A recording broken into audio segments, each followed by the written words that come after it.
Uh, Ladies and gentlemen, thank you so much for watching a Group on Exclusive Go Africa.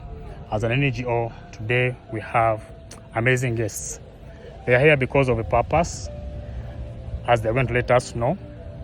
My name is Liberty Emcee, of course, speaking on behalf of everyone under this circumstance here. On my left here, the gentleman is going to be speaking to you, and on my right as well. Let me start on my right. Thank you so much for coming here. Yeah. What's your name? My name is Amy Miller. Okay, Amy Miller. Why are you here today? Sure. So I am with an organization called Acts of Mercy International. Okay. And I know many people that are here today because, including you, because I work in Thailand, on the border of Myanmar and Thailand, and had the privilege of helping hundreds of Ugandans over the last few years find freedom from a trafficking situation in the scam centers in Myanmar. Okay. Yeah. Oh, thank you so much. Amy Miller is here. She's going to be letting us know more about what they do, together with my gentleman right here.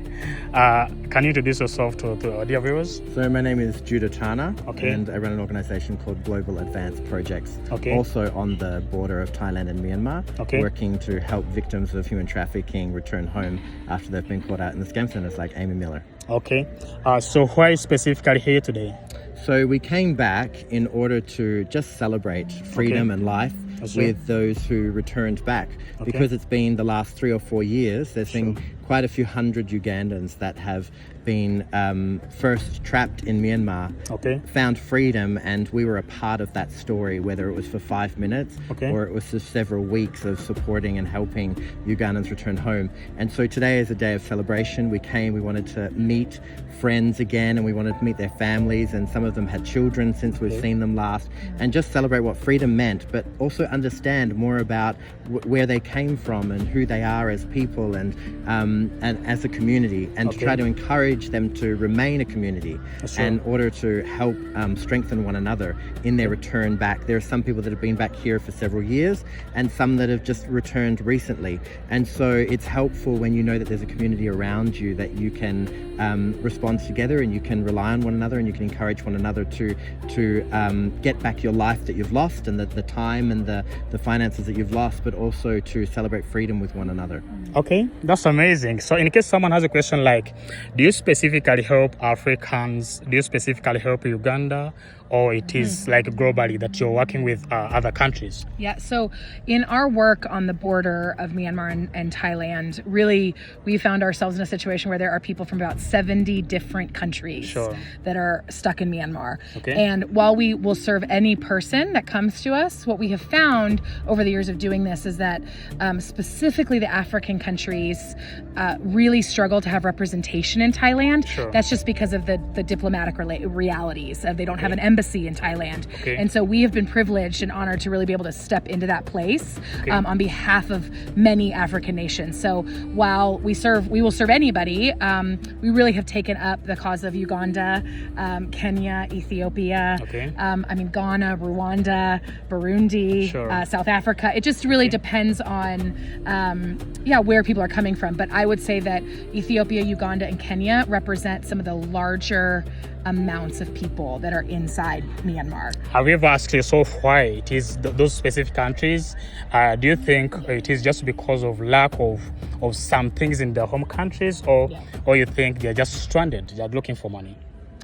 Well, I think it's been really interesting, being in Africa the last couple weeks and searching and looking, we're not only connecting with people, but we're also kind of looking, hey, what are the realities that people come home to, but what are the realities that what are the push factors that push them into these situations? And we always have known, because we talk with victims when they're inside, that, I couldn't find a job. But I think being here, our eyes are opened in a new way to the unemployment rates for young people, especially educated young people that are really trying to find a leg up in the world and are genuinely looking for legitimate opportunities and find themselves unfortunately taken advantage of. And what we're learning is that these agencies, maybe 10-20% of them are legitimate that are offering jobs internationally, but most of them are not. And so I don't know that I would say, this country or Uganda has one specific thing, other than I think the realities on the ground really do kind of create a perfect storm that's going to cause people to look and seek employment elsewhere. And the vulnerability of that is just really significant. Thank you so much. Thousands of people are stuck in just countries where they are taken when they didn't know what exactly they are going to do. These people are forced to do computer work, some of them, and some of them they are promised fake jobs from their home countries, and they go there. And maybe that's one of the major reasons as why these people are here. And you've been working so hand in hand with the governments.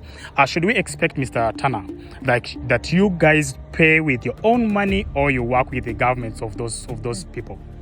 Well, while we support both working within Thailand and working with the Thai government and support all of the nations in which we help, we have been at the privilege of really being able to use what we've been given, what God's provided to us. And we are two NGOs that are not funded by government, but instead we are privately funded.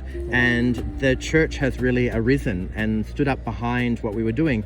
When we heard of large numbers coming out just the other year, it was just as putting out to our friends, family, our churches, and we saw that there was a large response wanting to help and wanting to support. So thankfully, through most of the repatriation, all of the repatriations that we've been doing, the funding's really been coming from our two NGOs in support of them, and that's really a privilege that we've had. So you do not approach any government sector to get money to repatriate these people here? No, unfortunately what we've also found is that most governments, that other than in the initial kind of crisis response of this in early 25, there was some government money that was given. But unfortunately, the scale of this is so large. We're talking almost 500,000 people throughout Southeast Asia that are caught in scam compounds.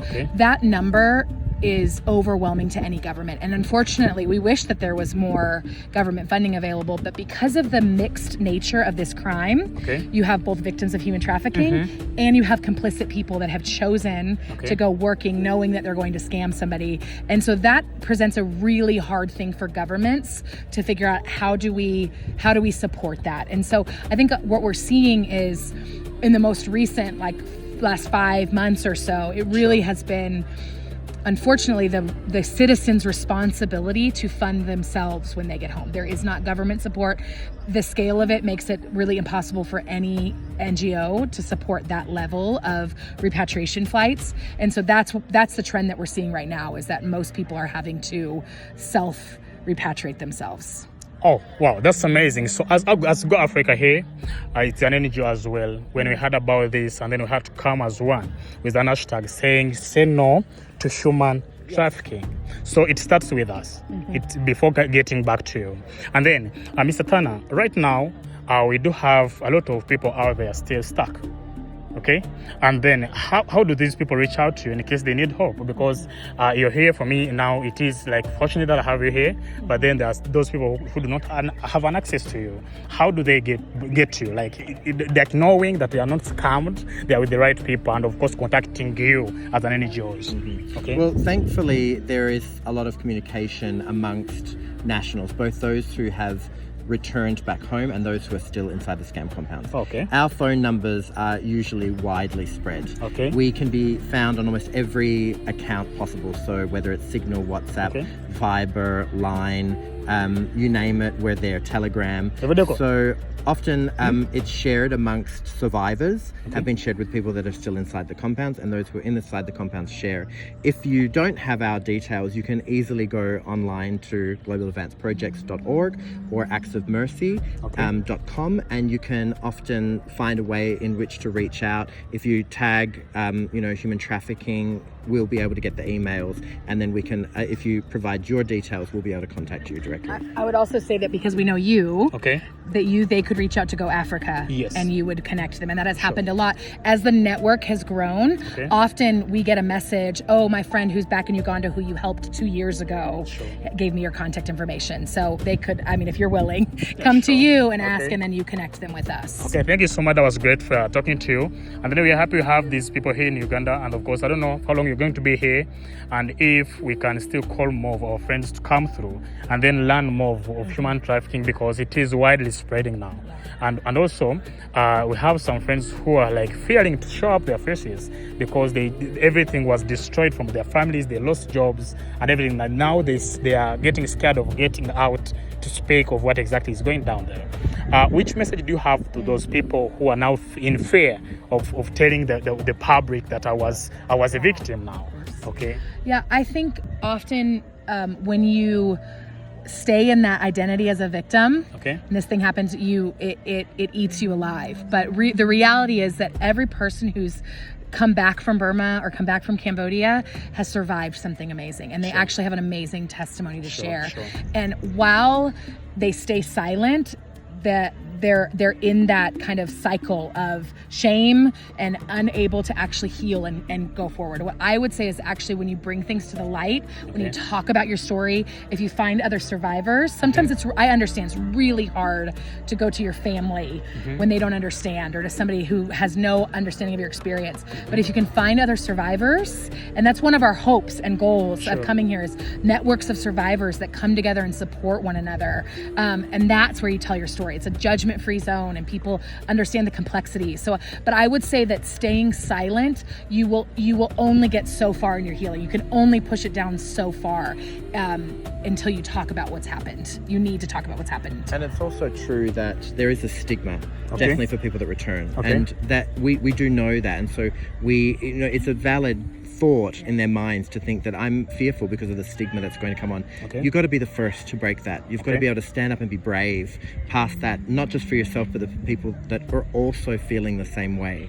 And like Amy said, it's connecting with those other survivors in the community, find them, network with them, connect with them, and be a voice, because we need to change that stigma. Human trafficking, and then for this is for forced criminality.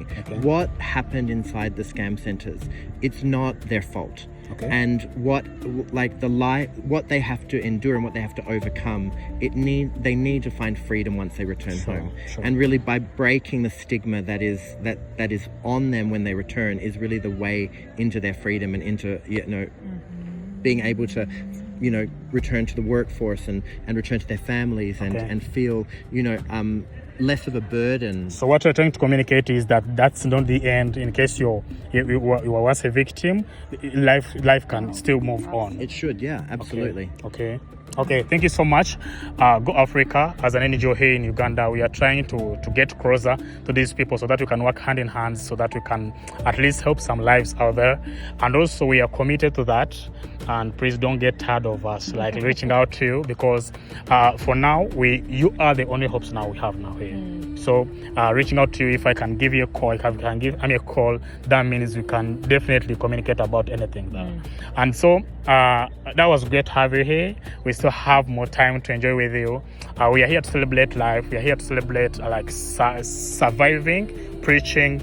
I've seen you trying to trust that God is everything, and everyone knows about that. So hopefully we'll be visiting some churches, right? Okay. My name is Emcee. Thank you so much for Go Africa and the whole team. On behalf of Uganda, we love you so much. Thank you. Thank you.